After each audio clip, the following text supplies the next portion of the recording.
Halo semuanya, Assalamualaikum warahmatullahi wabarakatuh.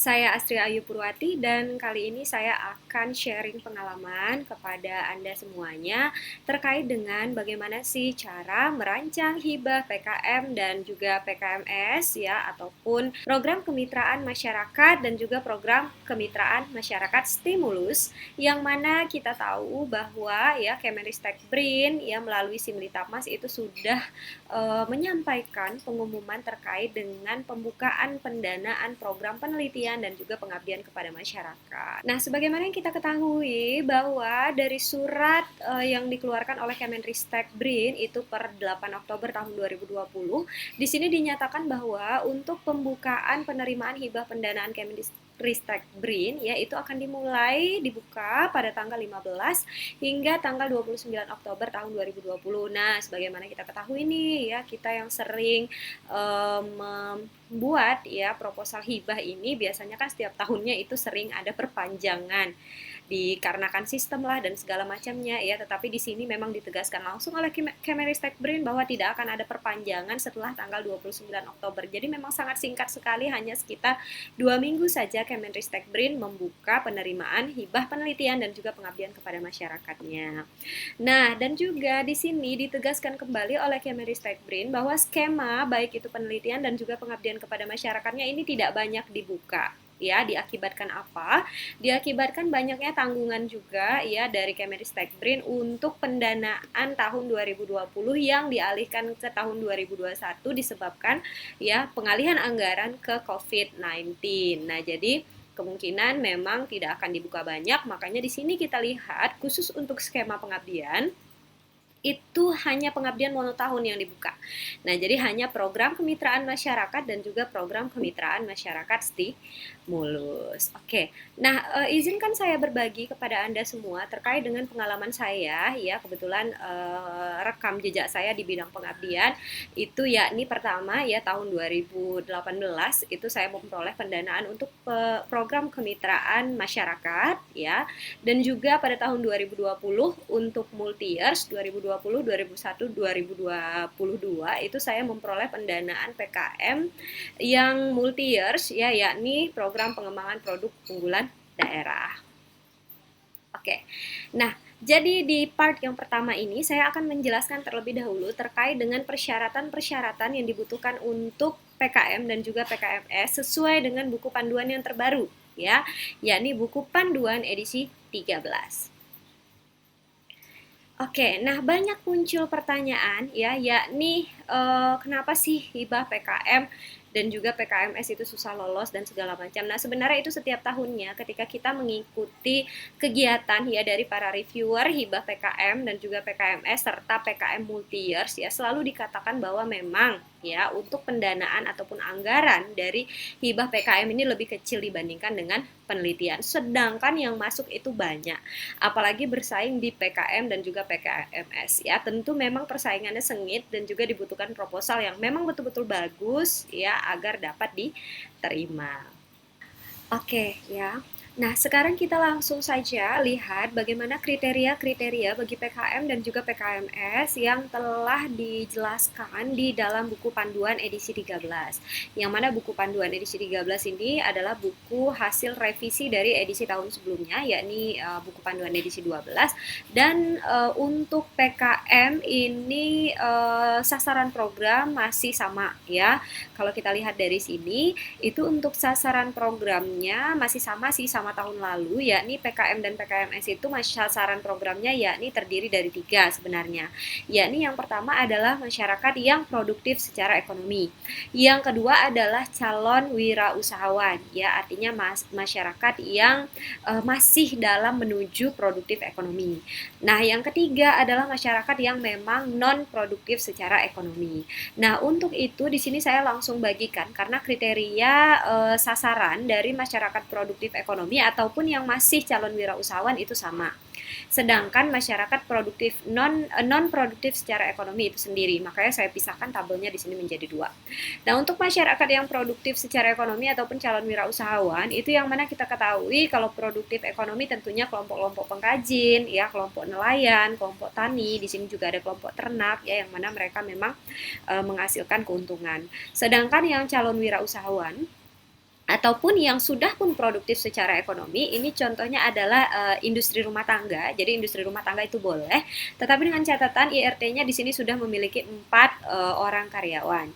Dan juga ya kelompok-kelompok lainnya yang produktif secara ekonomi itu dengan anggota minimal 5 orang.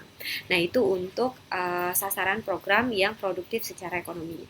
Nah, untuk masyarakat yang non produktif secara ekonomi, di sini sasarannya tentunya ya seperti kita ketahui, yakni masyarakat-masyarakat umum ya yang seperti sekolah, PAUD ya dan segala macamnya, Karang Taruna, kelompok ibu-ibu rumah tangga ya, kelompok anak-anak jalanan, RT, RW, dusun, desa ya, pesantren ataupun posyandu dan segala macamnya. Nah, jadi itulah sasaran dari program PKM dan juga PKMS. Nah, sasaran dari program PKM dan juga PKMS ini menentukan nantinya permasalahannya ya. Permasalahannya yakni di sini kalau yang produktif ekonomi tentulah permasalahannya harus digali itu dari segi produksinya, dari segi manajemen usahanya, pemasarannya dan juga layanannya.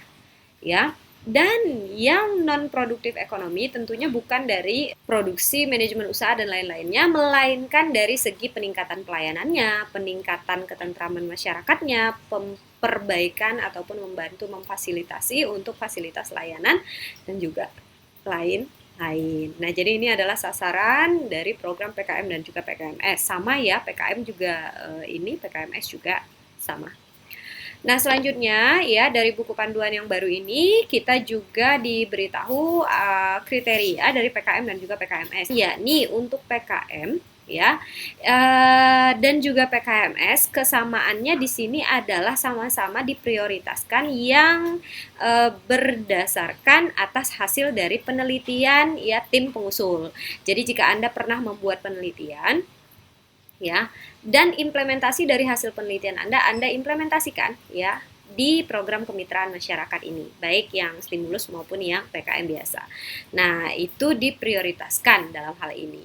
Nah, yang kedua, di sini PKM memiliki perbedaan dengan PKMS dari segi jangka waktu kegiatan. Jangka waktu kegiatannya sama-sama monotahun, cuman kalau PKM itu 8 bulan, kalau PKMS ini hanya 6 bulan saja.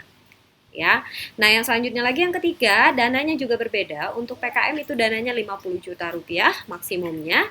Untuk PKMS itu dananya 25 juta rupiah untuk maksimalnya. Ya. Nah, selanjutnya lagi di sini kesamaannya baik PKM maupun PKMS ya kalau kita lihat ini sama-sama kriterianya yakni memiliki satu mitra sasaran.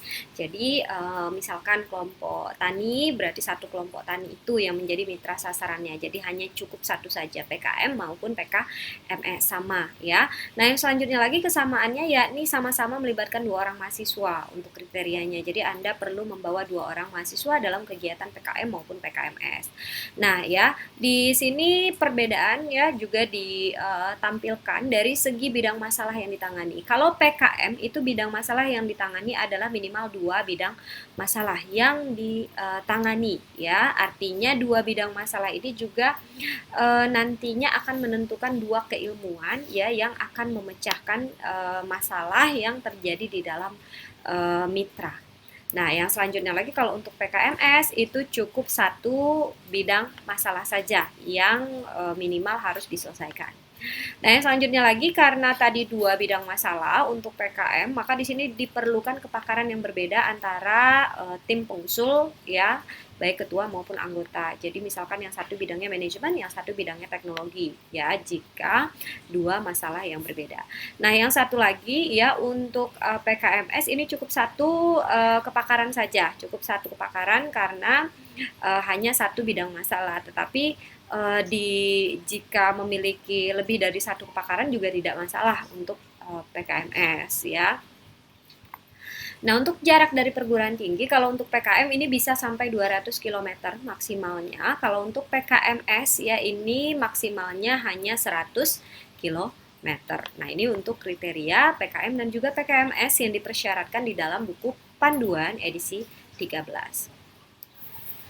Nah, yang selanjutnya lagi ya untuk persyaratan dari pengusul. Nah, untuk persyaratan pengusul di sini ya yang PKM itu wajib memiliki kompetensi multidisiplin sesuai dengan bidang masalah yang diusulkan tadi ya dan juga minimal 2 kompetensi karena bidang masalahnya tentunya tadi 2. Dan dimungkinkan untuk berkolaborasi dengan perguruan tinggi lain jika memang tidak ada dosen ya yang memiliki kepakaran di bidang ya yang harus ditangani dalam masalah mitra tadi di perguruan tinggi Anda ya. Jadi boleh kolaborasi dengan dosen dari perguruan tinggi lain.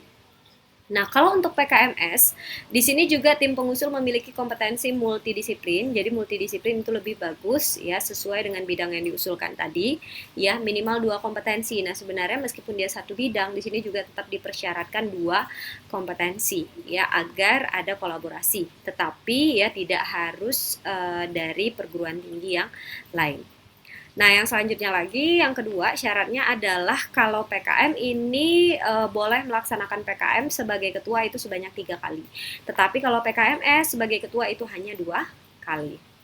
Nah, yang terakhir, tim pelaksanaan maksimum 3 orang, 1 ketua dan 2 anggota. Ini baik PKM maupun PKMS syaratnya sama ya. Jadi ada 1 ketua, 2 anggota dan tadi wajib melibatkan 2 orang mahasiswa. Nanti di dalam Simlitapmas 2 orang mahasiswanya ini didaftarkan ya sebagai anggota non dosen. Nah, sekarang kita masuk ke luaran ya dari PKM dan juga PKMS ini. Jadi ada janji yang harus Anda penuhi ketika Anda melaksanakan program PKM dan juga PKMS mono tahun ini ya.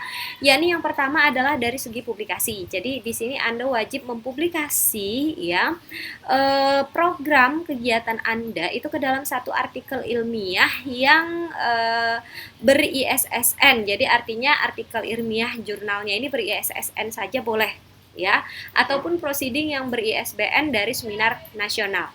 Nah, jadi itu boleh. Nah, kalau untuk PKMS ya kewajibannya tidak ada jurnal. Ya, hanya kewajibannya di sini satu artikel pada media massa cetak ataupun elektronik. Jadi untuk PKMS tidak diwajibkan jurnal. Ya, tapi PKM wajib jurnal. Ya, nah untuk yang kedua sama-sama nih, sama-sama baik PKM maupun PKMS tadi memiliki kewajiban apa? Jadi ada satu ya artikel pada media massa cetak. Jadi ketika Anda membuat kegiatan ya nanti diundang wartawan untuk mereport nantinya harus masuk koran. Ya, jadi harus kegiatannya itu dipublikasi di koran. Nah, selanjutnya lagi harus ada video kegiatan. Video kegiatan ini minimal 5 menit ya, yang mana video kegiatan ini juga wajib dipublish di YouTube ya agar dilihat oleh banyak orang. Nah, yang selanjutnya lagi tentunya ya ada peningkatan keberdayaan mitra sesuai dengan permasalahan yang dihadapi. Nah, ini dua-duanya ini sama ya dan juga luaran-luaran tambahan lainnya ya yang nantinya jika Anda kira-kira dapat memenuhi ya silakan Anda tambahkan. Nah, untuk peningkatan-peningkatan mitra tadi dapat dilihat pada tabel ini. Kalau non-produktif ekonomi itu dari segi pengetahuannya, keterampilannya, kesehatannya, ya pendapatannya, pelayanannya meningkat dan segala macam. Nah, kalau mitranya produktif secara ekonomi, di sini ada pengetahuannya, keterampilannya, kualitas produknya, jumlah produknya, jenis produknya, kapasitas produksinya, ya ekspornya, pemasaran antar pulau, asetnya, jumlah omsetnya. Ya, jadi ini ada peningkatannya. Ya, jumlah tenaga kerja juga ada, kemampuan manajemen, keuntungan meningkat, income generating, ya produk tersertifikasi, produk standarisasi, unit usaha berbadan hukum dan juga jumlah wirausaha baru mandiri. Nah, karena kalau untuk mitra yang produktif ekonomi itu tentunya hasilnya itu lebih secara ekonomi ya penilaiannya. Makanya untuk peningkatan mitra ini juga harus ada. Dan untuk laporan peningkatan mitra nanti ini harus dilaporkan juga dalam laporan PKM Anda ketika Anda selesai mengerjakan kegiatan PKM dan juga PKMS. Nanti akan dilihat nih ya sebelumnya seperti apa, sesudahnya seperti apa. Jadi makanya kalau untuk kegiatan PKM ya ini memang dilihat betul ya bagaimana peningkatannya dari sebelumnya kegiatan dan juga sesudah kegiatan.